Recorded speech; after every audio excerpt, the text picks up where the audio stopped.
Muitos não estão em busca de Jesus por quem ele é, mas por aquilo que ele pode fazer. Nós trocamos o evangelho da prosperidade por um evangelho da estabilidade emocional, familiar e cultural. Cristo virou um recurso para conservar valores de um estilo de vida americanizado de classe média.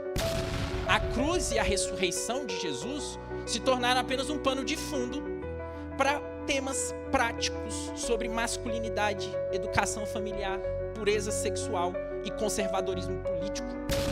Eu já ouvi da boca de um presbítero que o evangelho é a cereja do bolo. Esse jovem pregador desconhecido mostrou como a maioria dos evangélicos estão sendo seduzidos e enganados nesta última hora. Como corremos o perigo de buscar Jesus apenas pelo que ele pode nos dar e não pelo que ele é? E quais são os riscos dessa atitude para toda a igreja evangélica? Veja até o final, pois Deus vai falar com você. E não esqueça de comentar aqui embaixo depois que assistir. Então vamos ler João 6, 35 ao 40. Declarou-lhes, pois, Jesus: Eu sou o pão da vida. O que vem a mim jamais terá fome, e o que crê em mim jamais terá sede. Porém eu já vos disse que, embora me tenhais visto, não credes. Todo aquele que o Pai me dá, esse virá a mim. E o que vem a mim, de modo nenhum o lançarei fora. Porque eu desci do céu, não para fazer a minha própria vontade, e sim a vontade daquele que me enviou.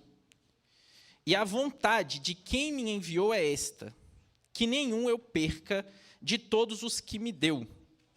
Pelo contrário, eu o ressuscitarei no último dia. De fato, a vontade de meu Pai é que todo homem que vir o Filho e nele crer tenha a vida eterna, e eu o ressuscitarei no último dia. Vamos orar mais uma vez, meus irmãos? Deus Santo, nós pedimos mais uma vez, Pai, a Tua graça para compreendermos a Tua palavra.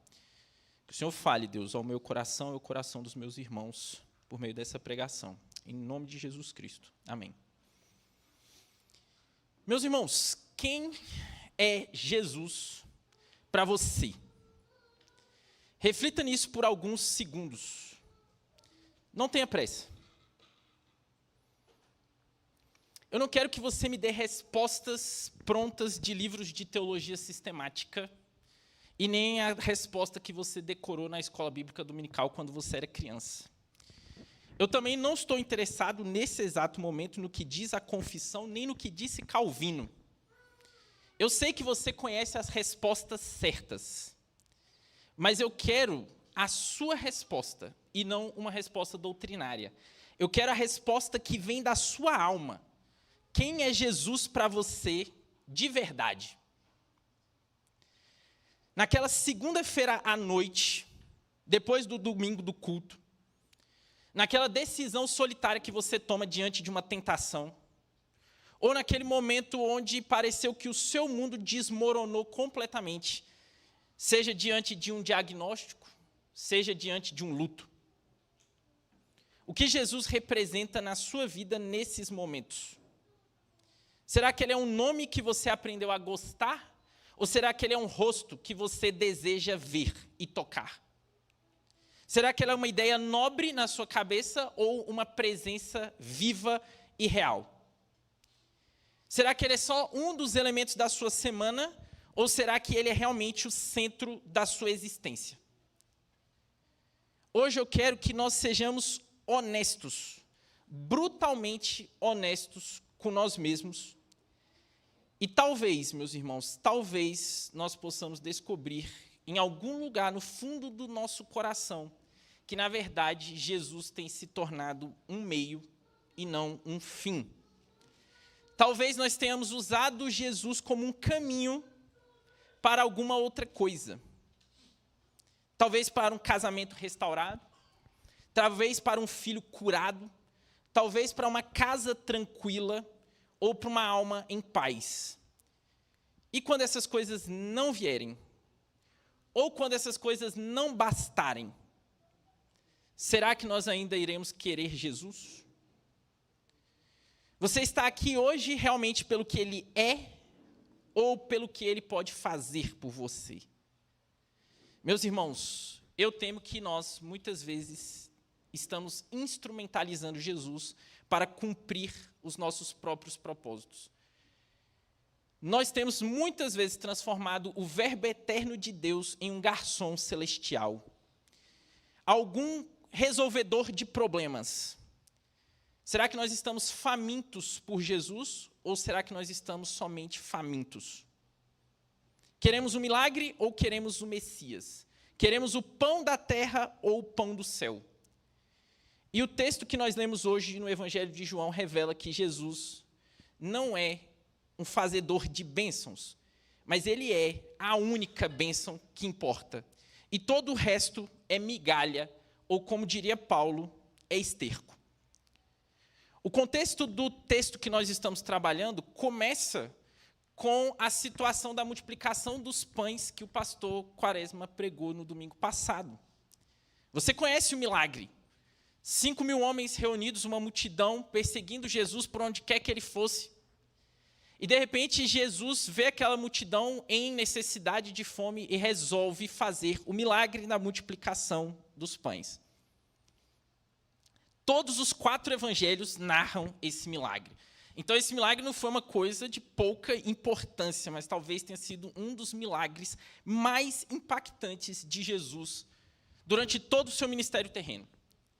Mas em um mundo pós-capitalista e industrial, nós talvez percamos de vista o impacto que a multiplicação dos pães teve para aquela sociedade. Então, deixa eu te colocar dentro dessa situação. Para as multidões galileias do primeiro século, o milagre da multiplicação dos pães era muito mais do que um mero sinal espiritual. Ele foi um evento com efeitos explosivos na consciência social e política daquelas pessoas. Por isso eu vou querer que você fique com a sua Bíblia aberta em João 6, então se você fechou, abre de novo. E vai comigo no verso 15 do capítulo 6. Aliás, vamos ler o 14 e o 15. João diz: vendo, pois, os homens o sinal que Jesus fizera, disseram: este é verdadeiramente o profeta que devia vir ao mundo. Sabendo, pois, Jesus que estavam para vir com o intuito de arrebatá-lo para o proclamarem rei, retirou-se novamente sozinho para o monte. Jesus já tinha feito outros milagres antes desse. Mas agora, com a multiplicação dos pães, os galileus que participaram do evento queriam proclamar Jesus rei no lugar de Herodes Antipas, que governava a Galileia nesse período. A Galileia, meus irmãos, era uma região esmagada por um sistema triplo de tributação. Herodes Antipas era rei da Galileia, mas governava como um rei cliente dos romanos. O povo desse tempo, então, eles pagavam impostos para Herodes, pagavam impostos para Roma e pagavam o dízimo e todas as taxas referentes ao culto em Jerusalém no templo. A carga tributária em cima dessas pessoas era brutal. Impostos sobre a terra, impostos sobre as produções, dízimos, câmbios e taxas religiosas. Tudo isso pressionava a economia da Galileia, que era uma economia majoritariamente agrária. Então, as pessoas trabalhavam a terra para sobreviver. Esse fardo tributário deixava aquela população rural em um sistema de constante insegurança econômica.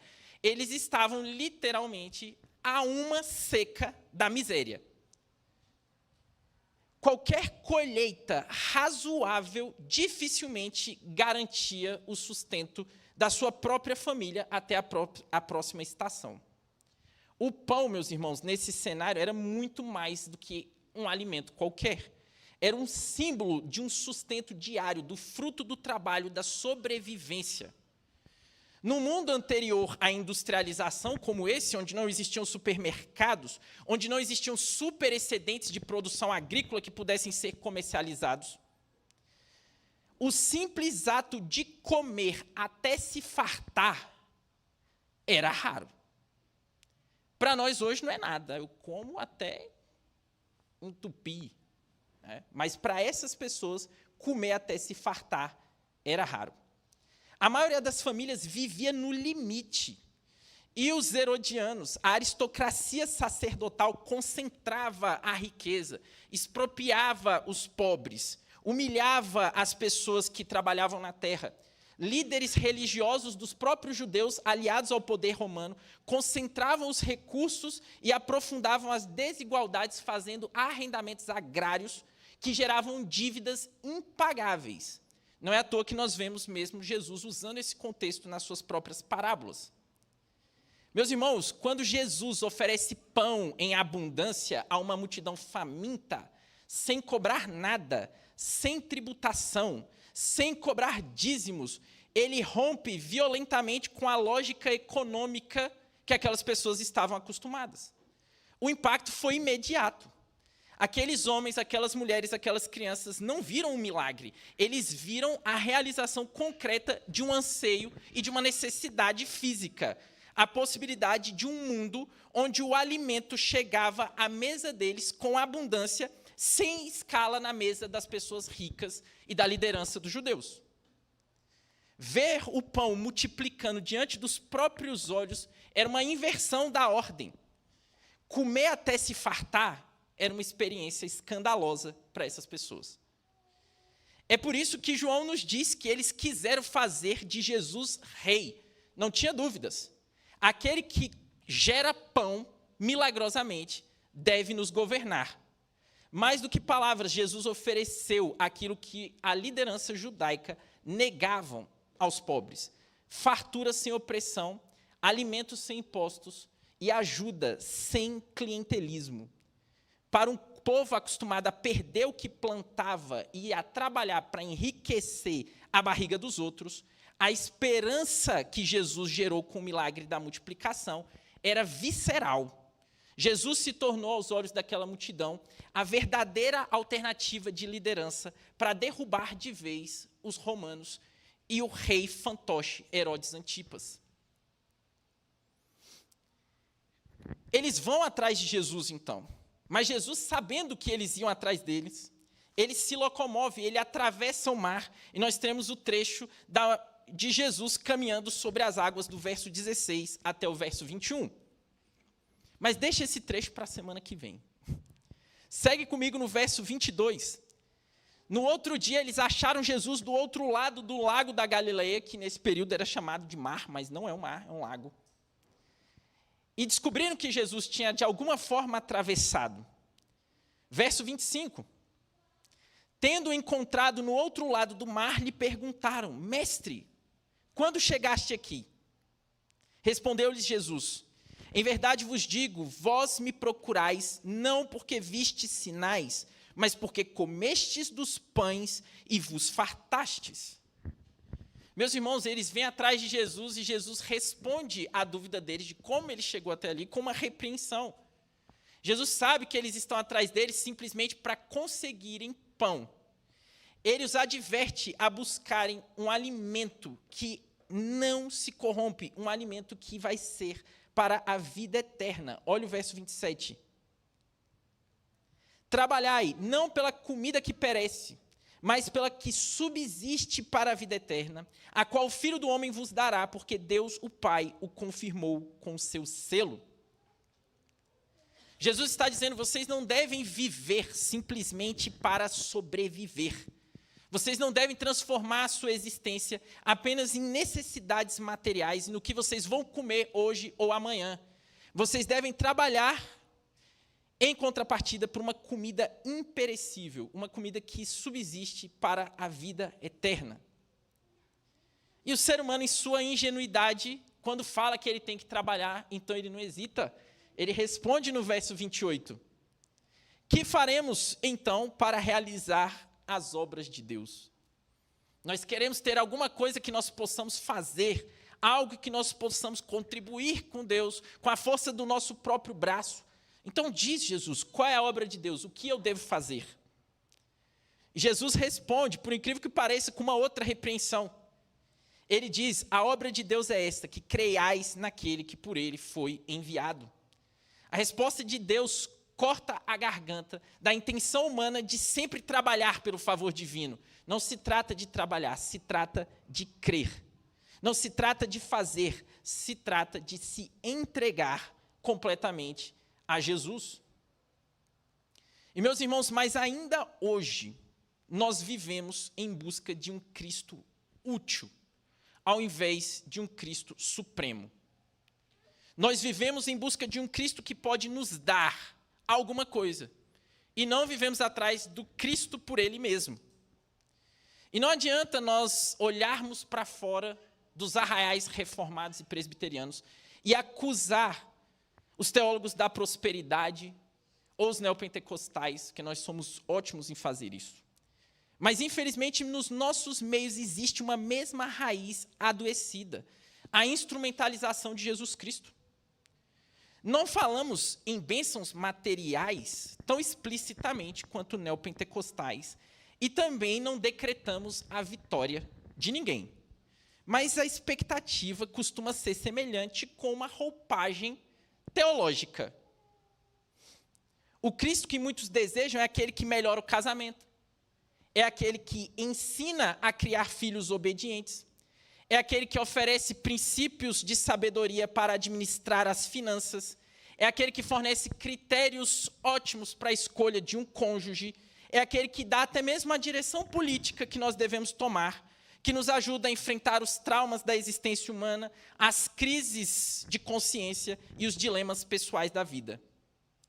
Não se engane, eu não estou dizendo que esses temas não são importantes e que a Bíblia não fala sobre eles. Ela fala. Ela fala sobre família, ela fala sobre casamento, ela fala sobre filhos, finanças, vocação, cidadania e até mesmo sobre governo civil. Meus irmãos, mas na história do Evangelho, Cristo não é coadjuvante dos nossos dilemas. Na história do Evangelho, tudo começa e termina com Jesus. A história não começa com uma crise conjugal e termina na restauração de um relacionamento. Ela começa com o conselho trinitário e termina com o cordeiro imolado e exaltado à destra do Pai. Por mais que a linguagem muitas vezes seja piedosa, muitos não estão em busca de Jesus por quem Ele é, mas por aquilo que Ele pode fazer. Nós trocamos o evangelho da prosperidade por um evangelho da estabilidade emocional, familiar e cultural. Cristo virou um recurso para conservar valores de um estilo de vida americanizado de classe média. A cruz e a ressurreição de Jesus se tornaram apenas um pano de fundo para temas práticos sobre masculinidade, educação familiar, pureza sexual e conservadorismo político. Eu já ouvi da boca de um presbítero que o evangelho é a cereja do bolo. Mas o que as pessoas precisam é de instruções práticas para a sua vida. A igreja, muitas vezes, se torna um centro de aperfeiçoamento pessoal, moral e emocional. Nós não queremos uma cruz, queremos controle. Não buscamos o cordeiro, buscamos alívio para as nossas dores. Nós adoramos o conforto que achamos que Cristo pode nos proporcionar. E muitas vezes, púlpitos atrás de púlpitos acompanham esse movimento. Pastores cada vez mais se dedicam menos à exegese e à oração e se tornam escravos de agendas de aconselhamentos, verdadeiros bombeiros espirituais, apagando fogo em tudo quanto é canto, atendendo casais, correndo para lá e para cá, explicando dinâmicas afetivas e tentando de tudo quanto é forma curar uma sociedade narcisista e doente. As escrituras muitas vezes são sequestradas em prol de uma agenda terapêutica. Mas isso não é o evangelho, meus irmãos. O evangelho não é sobre felicidade. O evangelho não é sobre estabilidade emocional. O evangelho não é sobre o sucesso dos nossos filhos. O evangelho é a notícia arrasadora de que Deus interveio na história da humanidade, esmagando o seu próprio filho e o ressuscitou para nos reconciliar consigo mesmo. Ele não veio para nos dar uma vida organizada. Ele veio para nos dar vida do outro lado da morte. Ele não morreu para formar famílias funcionais de comerciais de margarina. Ele morreu para formar uma igreja santa, incorruptível, unida, de toda língua, povo, nação. Um povo que o adore por quem ele é e não pelo que ele pode consertar. E a menos que Jesus Cristo seja publicamente exibido como crucificado e ressurreto diante de nós, dia após dia, pelos sacramentos e pela pregação da palavra, nós ficaremos como os fariseus, que questionaram Jesus sobre toda a ordem de assuntos práticos, família, casamento, divórcio, adultério, imposto, política, e perderam de vista o Cristo encarnado diante dos seus próprios olhos. Verso 30. Então lhe disseram: que sinal fazes para que o vejamos e creiamos em ti? Quais são os teus feitos? Eles já tinham visto o sinal da multiplicação dos pães, mas eles querem mais. Porque quando Jesus é um instrumento, nada é suficiente. É um milagre atrás de outro milagre, uma provisão atrás de outra provisão. E nunca nos saciamos. Nós sempre queremos que Jesus faça mais. Afinal de contas, ele é a ferramenta. E eles continuam, agora eles vão usar a Bíblia contra Jesus. Nossos pais comeram o maná no deserto. Como está escrito, deu-lhes a comer o pão do céu. Olha a insinuação dessas pessoas contra Jesus. Você multiplicou os pães uma vez, Jesus. Foi bacana, foi muito bom. Mas os nossos pais comeram maná do deserto durante 40 anos, todos os dias. A insinuação é de que se Jesus não pode fazer o mesmo por eles e fornecer a eles o sustento e a provisão material diariamente.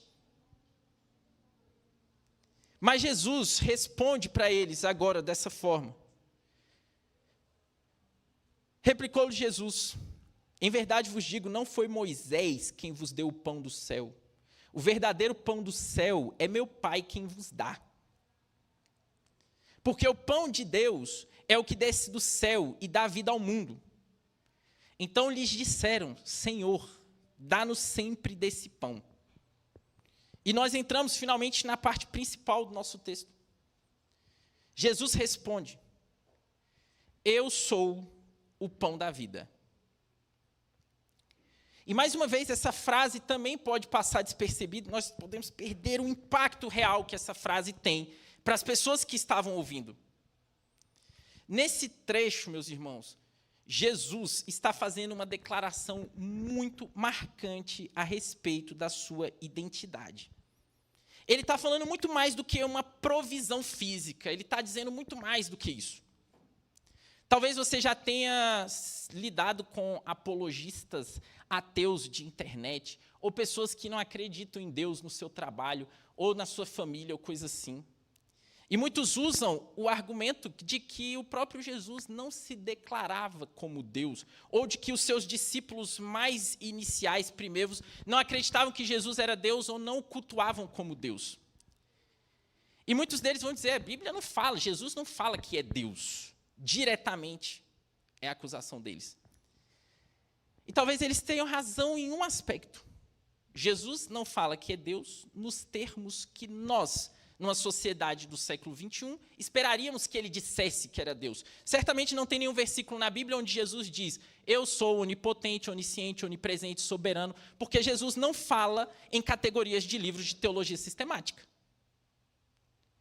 Mas quando ele faz a alegação, eu sou o pão da vida, ele não está fazendo uma alegação abstrata ou metafísica sobre a sua divindade. Ele não está discutindo atributos teológicos com ateus militantes. Ele tem algo muito mais profundo em mente. Jesus está evocando a memória coletiva do seu povo. Ele está falando com uma nação, com histórias, com feridas, com promessas e esperanças. Jesus não fala em categorias apologéticas ou com a linguagem de teólogos modernos. Ele fala como alguém que sempre esteve ali, alguém que sempre esteve ao lado de Israel em todos os momentos, o próprio Deus da aliança.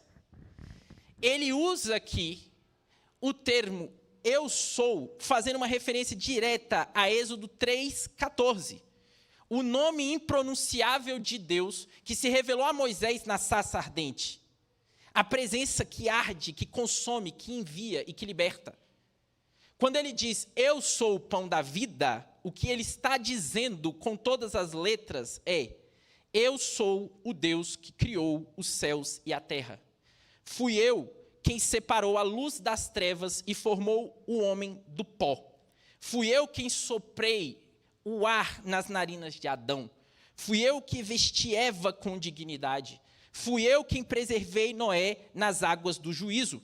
Fui eu quem chamou Abraão da idolatria, prometendo-lhe uma terra, uma descendência, um filho. Fui eu quem caminhei com Isaque. Fui eu quem desci e lutei com Jacó. Fui eu quem fui com José ao Egito e fiz ali crescer um povo numeroso.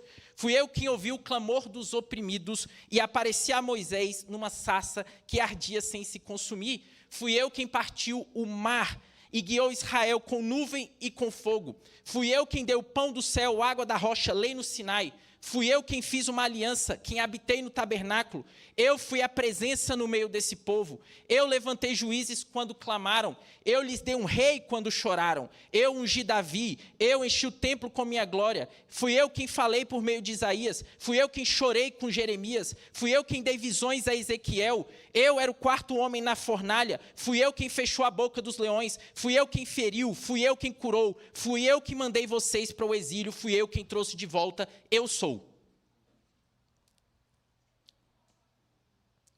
E ele não diz apenas eu sou. Ele diz eu sou o pão da vida. Ele não é o doador do pão. Ele é o pão. Ele não é aquele que fornece alimento. Ele é o alimento. Ele não é aquele que pode satisfazer os desejos da alma entregando coisas. Ele é a satisfação plena dos anseios mais profundos da alma humana. Ele é a alegria, ele é a bênção. O que Jesus oferece aqui transcende completamente qualquer necessidade física. Ele está dizendo que ele é o alimento que sustenta espiritualmente e eternamente. Se nós buscarmos satisfação no mundo, nas coisas, na fama, no dinheiro, ou até mesmo naquelas bênçãos mais maravilhosas que Deus pode nos dar e que são legítimas, nós ainda assim corremos o risco de nos desviarmos dele.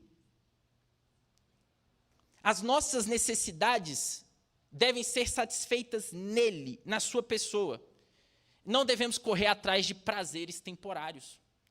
É isso que o profeta Jeremias diz. O meu povo cometeu um erro, a mim me deixaram um manancial de águas vivas e cavaram cisternas rotas que não retêm água.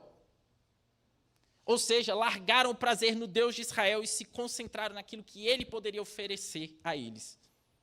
Isso é fundamental para a nossa vida, meu irmão. Nossa alma foi feita para se deleitar completamente na presença e na pessoa de Jesus Cristo. Ele continua no verso 36. Aliás, no verso 35. O que vem a mim jamais terá fome. E o que crê em mim jamais terá sede. Porém, eu já vos disse que, embora me tenhais visto, não credes. Todo aquele que o Pai me dá, esse virá a mim. E o que vem a mim, de modo nenhum, o lançarei fora. Eu quero que você se concentre comigo a partir do verso 37, agora. Essa frase é muito pequena, mas ela tem muito significado. Todo aquele que o Pai me dá, esse virá a mim. Vamos focar primeiro nessa primeira parte. Todo aquele. Todo aquele não abre exceções. Ele não está falando da maioria. Ele está falando de todos. Todos aqueles que o Pai me dá. A partir do momento que o Pai coloca o seu olhar de amor sobre um pecador, o resgate desse pecador é absolutamente certo. E ele diz, todo aquele que o Pai me dá, o Pai me dá. Em um dos seus sermões mais famosos, o pastor puritano John Flavel nos apresenta um relato imaginário entre a conversa do Pai com o Filho por nossa salvação. Prestem atenção no relato. Um relato imaginário. O Pai chega ao filho e diz: meu filho, eis aqui uma pobre e miserável companhia de almas que destruíram completamente a si mesmas. E agora eu irei manifestar a minha justiça. Minha justiça demanda que seja satisfeita a si mesma na ruína eterna de todos eles. O que se fará por essas almas? Então Cristo responde: ó meu Pai, tal és o meu amor e a minha compaixão por eles, que em vez de perecerem eternamente, eu me farei responsável por eles como seu fiador. Traga-me todas as suas dívidas para que eu possa ver tudo o que eles te devem. Traga-me todas elas para que não haja dívidas futuras. Coloque-as na minha conta. Preferirei sofrer a ira que merece, para que eles não sofram. Sobre mim, meu Pai, sobre mim seja toda a dívida que pertence a eles. E o pai responde: mas, meu filho, se tu te comprometeres por eles, deves avaliar o pagamento até o último centavo. Não esperes apaziguamento. E se eu os perdoar, não te perdoarei a ti. E o filho responde: eu aceito, pai, que assim seja. Carregarei tudo sobre mim. Eu sou capaz de cumprir, e ainda que isto provoque um tipo de ruína para mim, ainda que empobreça todas as minhas riquezas, porém, eu estou contente em realizar. Meus irmãos, essa história, embora pareça muito empolgante a princípio, esteja carregada de linguagem teológica reformada, não tem nada de bíblica. E por que não tem nada de bíblica? Pelo contrário, parece uma certa forma de paganismo disfarçado de linguagem teológica, mesmo vindo de um puritano. A redenção, segundo a Bíblia, não é a história de um filho gracioso que convence um pai irado a nos perdoar. A salvação não nasceu de uma tensão entre a severidade do pai e a misericórdia do filho. Pelo contrário, a obra da redenção é do início ao fim uma iniciativa da Trindade Santa. O próprio Pai não apenas consente com a nossa salvação, é Ele quem determina e provê a nossa salvação. Ele é o autor soberano da eleição e é do seu profundo prazer e do âmago do seu amor que brota a entrega do Filho. A noção de que o Filho intercede contra uma disposição hesitante do Pai é uma grave distorção do Evangelho de Cristo. O Novo Testamento nunca retrata o Pai como alguém relutante em oferecer salvação. E o Filho como se fosse compassivo em oposição ao Pai. Pelo contrário, ambos agem em plena concordância e amor. Lucas 1,78 nos fala justamente das entranháveis misericórdias de nosso Deus. E Tito 2,11 declara que é graças a Deus, o Pai, que se manifestou a graça salvadora para todos os homens. Foi o Pai que enviou o Filho, e o Filho se entregou de modo livre, amoroso e voluntário. O Pai não impôs ao Filho um fardo que ele não quisesse carregar, e o Filho tampouco arrancou do Pai um perdão que ele hesitava em conceder. Não há qualquer relato bíblico que sugira descompasso entre as pessoas da divindade. Nenhum filho arrancando clemência de um pai inflexível e nenhum pai exigindo um sacrifício de um filho contrariado. A salvação é obra da Trindade perfeita, é a vontade de Deus. O Pai envia, o Filho vem e o Espírito Santo aplica. Tudo isso em um único movimento de amor de Deus. E ele continua dizendo que todo aquele que o Pai me dá, esse virá. Virá. O propósito salvífico de Deus não pode ser frustrado. Deus não se frustra jamais. Os seus recursos são infinitos e a sua vontade é soberana. Se o Pai nos chama, nós viremos.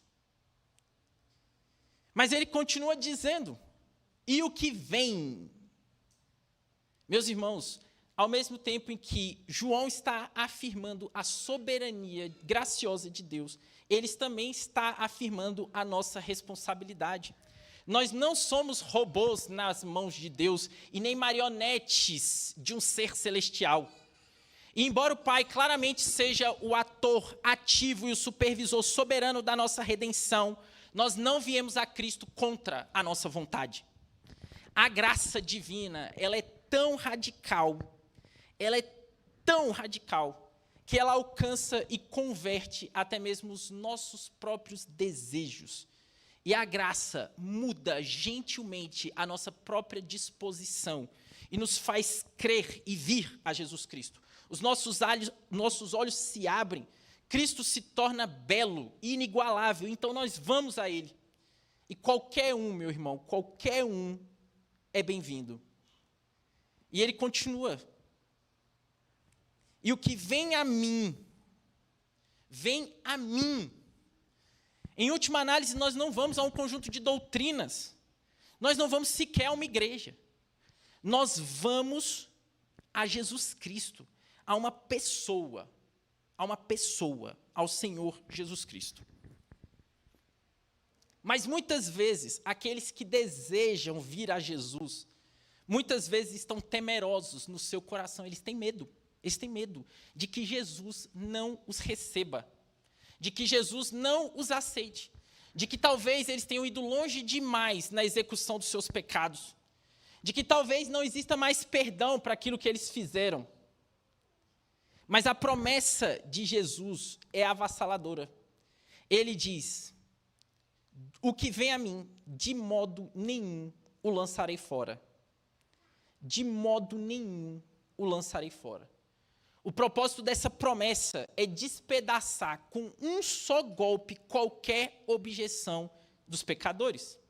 Pois essas pouquíssimas palavras de Jesus, de modo nenhum, elas cortam a garganta de qualquer justificativa. Elas foram pronunciadas pelo Senhor Jesus justamente com este fim, para ajudar a fé que está misturada com a incredulidade. Ela é, por assim dizer, o resumo de todas as promessas, a mãe das promessas. Não pode haver sequer uma objeção em que você possa pensar para que essa promessa não consiga responder. Você poderia dizer: mas Jesus, eu tenho confiado mais em estabilidade financeira, eu tenho confiado mais na minha reputação e na força do meu braço do que na tua graça.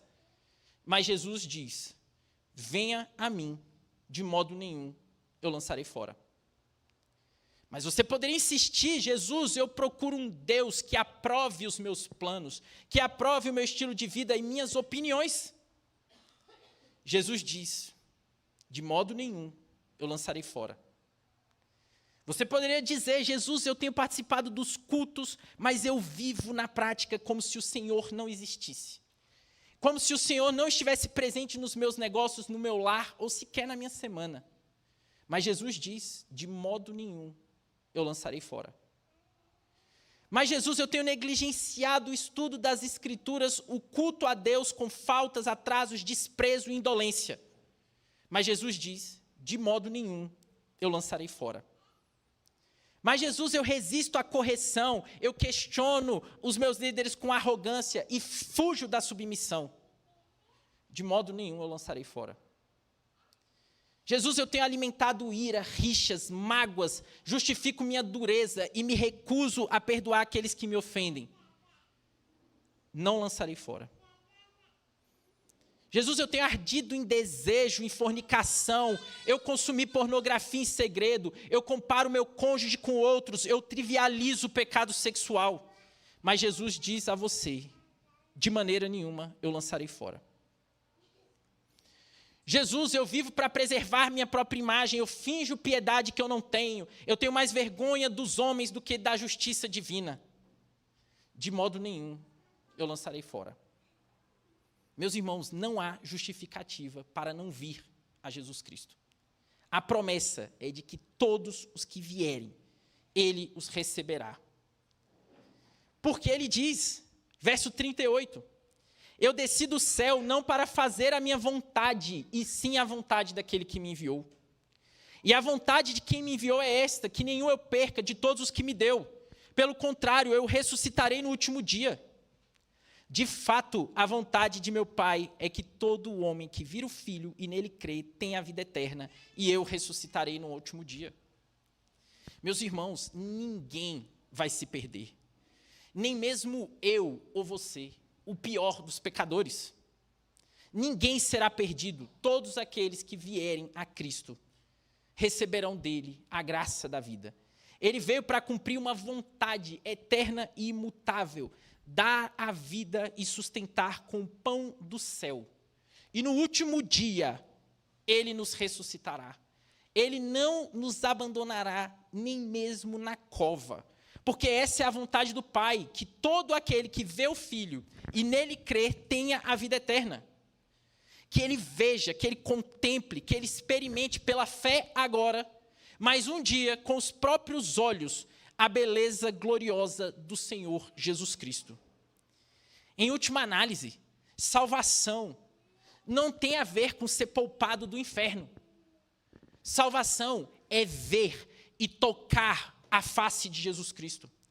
O clímax da salvação é a ressurreição do corpo para que possamos contemplar a glória de Deus na face de Cristo. Aquilo que a doutrina protestante tem chamado de visão beatífica. Nós seremos ressuscitados para vê-lo. Nós seremos vivificados para adorá-lo, restaurados para viver ao seu lado para todo sempre. O convite é para todos, é para o pior dos pecadores.